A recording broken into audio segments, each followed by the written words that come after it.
এই ফুলটি দেখতে অনেকটা ক্লায়ান্থাস বা নয়নমণির মতন হলেও এটি কিন্তু ক্লায়ান্থাস ফুল নয়। অত্যন্ত সহজ একটি ফুল। একবার শুধু গাছটি খুঁজে এনে বাগানে লাগিয়ে দিন, সারা বছর প্রায় বিনা যত্নে, বিনা খাবারে, একটু রোদ পেলেই আপনাদের বাগান ফুলে ভরিয়ে দেবে। ক্লায়ান্থাস ফুল গাছের মতন অত যত্নের কোনো প্রয়োজন নেই এবং এটি শীতকালীন ফুল গাছও নয়, এটা সারা বছরের একটি পেরিনিয়াল গাছ। আর একে লাগাবেন যেখানে রোদ পড়ে সেরকম জায়গায়।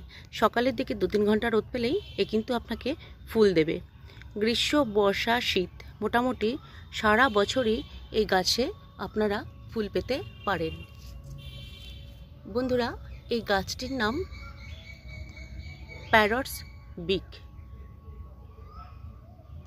এবং এটি এখনো অবধি আমি যতদূর জানি এই একটি কালারেই পাওয়া যায়।